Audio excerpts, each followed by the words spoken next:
Bon, je suis pas très doué sur les intros, on s'en fout. Franchement, c'est le fond qui compte et pas la forme. Et vous savez que ici, c'est vraiment le fond qui compte. Vous avez dû voir la première vidéo où je parle des deux différents mindsets. Et moi, ce que je vais vous enseigner et tout au long des vidéos, c'est mes apprentissages, donc mon processus qui m'a permis à moi de manifester, d'affirmer et qui m'a permis de faire en sorte que ça marche. Et bien évidemment, du coup, je vous partage aussi tous mes éveils, toutes mes compétences, toutes mes connaissances. Hop là, dès que ça pop, je viendrai vous partager tout ça ici. Donc, qu'est-ce qui m'a littéralement changé la vie, à part déjà, vous avez sélectionné votre mindset. Donc, si vous êtes dans le mindset de croissance, il va falloir, comme vous le savez, venir casser les croyances limitantes et venir un petit peu se remettre en question et être ouvert d'esprit face aux choses qu'on va venir apprendre. La deuxième chose que j'ai fait au niveau un petit peu, on va dire, dev personnel ou spirituel, ou enfin, en tout cas pour mon éveil, pour mon développement, ouais, pour mon développement, ça a été de venir faire un bilan de mon identité. La plupart d'entre vous, je ne sais pas si vous avez un job ou si vous êtes entrepreneur, vous marchez un petit peu en autopilote. Ça veut dire quoi? Ça veut dire que vous passez votre temps, vraiment, hein, vous passez votre temps à être en autopilote et à ne même plus vous écouter vous-même. Et vous n'êtes ni connecté à l'univers, ni connecté à rien du tout. Vous êtes juste connecté à la sonnerie du réveil qu'il y a le matin. Et ça, c'est mauvais. Pourquoi? Parce que vous ne prenez plus le temps de faire un avec ce qui vous entoure. Alors, dans un premier temps, avant de vouloir manifester, il va falloir affirmer. Avant de vouloir affirmer, il va falloir être. Avant de vouloir être, il va falloir savoir qui on est. Donc, qui êtes-vous aujourd'hui? Pour savoir qui vous êtes aujourd'hui, vous pouvez prendre une feuille. D'ailleurs, je vous conseille très fortement, tout au long de cette chaîne YouTube, de vous prendre un petit cahier. Et ça sera votre petit cahier d'éveil ou de développement. Et de prendre tout le temps des notes sur ce petit cahier. Et qui êtes-vous aujourd'hui? Qui es-tu? Tu ne prends pas le temps de te connaître. Parce que tu es en autopilote. Tout le temps en autopilote. La seule chose sur laquelle vous vous concentrez, c'est le réveil qui sonne le matin pour aller au travail ou pour faire ce que vous avez à faire dans votre journée. Vous êtes carrément en autopilote. À aucun moment vous ne prenez le temps de découvrir plus que la surface sur vous-même. Et le plus important en soi, c'est vous-même.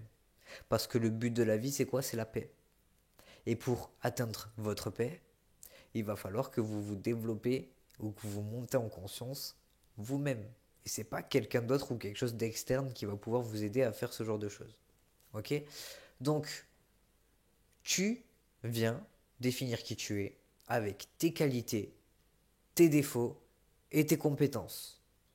Tu fais une grande ligne de toutes tes qualités, tous tes défauts et toutes tes compétences. Ok? Une fois que c'est fait, d'ailleurs, si tu as un peu de mal, tu peux aller sur Internet.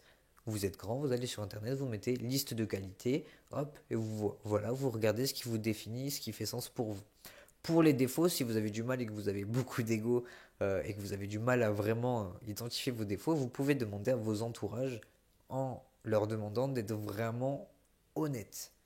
Mais généralement, voilà, vous allez quand même réussir à vous définir. Ensuite, tous les skills, donc toutes les compétences que vous avez, que ce soit dans le job, dans les trucs que vous faites, si vous faites de la peinture, de la musique, j'en sais rien, tout ça, tout ce qui vous définit. Ok? Une fois que c'est fait, on va venir te créer une nouvelle identité. Parce que c'est cette nouvelle identité-là qui va faire que tu vas être en fonction de ce que tu veux. Donc tu vas être et vibrer en fonction de ce que tu veux. Et là, à partir du moment où tu sauras, tu pourras affirmer, tu pourras manifester et faire tout le reste. Et avant, il y a ce travail de fond à faire. Ça marche pas comme ça, c'est pas juste demain tu te réveilles, tu dis je vais manifester, je vais affirmer, ça va marcher, poum, pom. Bon, bien sûr, il y a toujours des situations qui dépassent les règles, mais il y a quand même un travail de fond à faire. C'est pas magique. Et ma musique n'est pas magique. Si vous n'avez pas fait ce travail de fond avant, Vous aurez beau écouter la musique, bon, elle va peut-être un petit peu reprogrammer votre subconscient dans le sens où il y aura de la répétition et vous allez vous en auto-persuader. Mais s'il n'y a pas quand même cette conscience et ce travail de fond, ça va pas marcher. Il n'y aura pas le même impact. S'il y a quand même un niveau de conscience un peu plus élevé, plus vous avez le niveau de conscience élevé, plus ça va marcher, que ce soit financier, que ce soit pour... nous, on a fait l'appartement, on a fait le financier, on a tout fait, sauf les personnes spécifiques. Mais je veux dire, en termes de manifestation, on a manifesté cet appart, on voulait un appart lumineux, on a eu des grandes lumières, euh, on a voulu du coup un job, on a eu le job, on a voulu, moi j'ai voulu l'argent et le business, j'ai eu l'argent et le business qui sont tombés comme par magie. Parce qu'il y a eu quand même ce niveau de conscience qui est travaillé aussi derrière en fond. Ok. Donc voilà, vous recréez, vous définissez votre identité, vous recréez votre identité. Qui est-ce que vous voulez être vraiment? Si vous n'avez pas confiance en vous, en fait c'est simple, vous allez mettre tous vos défauts et vous les mettez au positif. Je suis timide. Vous allez mettre j'ai confiance en moi. Je suis jaloux. Tu vas faire j'ai confiance en la personne avec qui je suis. Tu es colérique. Je suis en paix. Et il va vraiment falloir que vous allez... En gros, votre nouvelle identité, vous venez vraiment décrire la personne parfaite selon vous. La personne parfaite selon vous. Que ce soit vous ou pas vous, mais une personne que vous jugez de parfaite. Comment est cette personne-là? Et vous venez aussi faire une page entière. Qualité. Qualité. Je vais vous lire un petit truc. Je vais chercher le livre qui va peut-être vous aiguiller un petit peu plus. Donc, ce livre-là, c'est Les 17 clés du succès. Et j'aimerais vous lire un passage. Il dit, souvenez-vous que le succès et l'échec sont dans votre esprit. Dès lors que vous aurez réalisé cette étonnante prise de conscience, donc voilà, on parle souvent de prise de conscience et de montée en conscience, vous accéderez aux 12 grandes richesses de la vie. Et donc là, 12 grandes richesses de la vie, c'est une attitude mentale positive, une bonne santé physique, des relations humaines harmonieuses, l'absence de peur, l'espoir de réussir, la capacité d'avoir la foi, donc de croire, la volonté de partager ses atouts, un travail d'amour, un esprit ouvert à tous les sujets, l'autodiscipline, la capacité à comprendre les gens et la sécurité financière. Et moi, je pense que dans votre définition d'identité, vous pouvez déjà vous baser un petit peu sur ces choses-là qui font carrément sens du coup. Je ne sais pas si vous connaissez l'échelle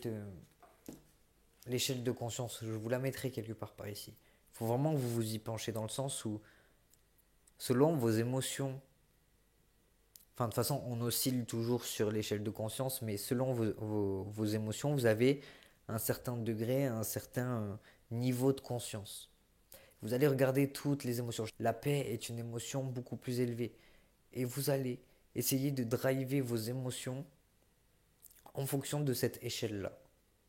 Et déjà, si vous commencez rien qu'à faire ça, identifier qui vous êtes, identifier qui vous voulez devenir, vous allez plus facilement faire des affirmations sur votre self-concept. C'est des enseignements là que je vous partage que j'ai pas appris il y a très longtemps. Donc c'est un petit peu aussi biaisé par mon ego. Il faut savoir que tous les contenus que vous consommez sont biaisés par les égos des personnes. Donc voilà. Mais en tout cas, c'est des choses qui, moi, m'ont permis de m'élever en conscience, m'ont permis d'aller plus loin que juste ce que je faisais. Et j'espère que ça pourra sincèrement vous aider. Dans le sens où, du coup, si vous montez en conscience, vous aurez beaucoup plus d'impact sur vos manifestations, sur vos affirmations. Et c'est seulement là que vous aurez des résultats où vous aurez plus d'impact en fait énergétique dans tout ce que vous allez vouloir manifester et affirmer. Voilà.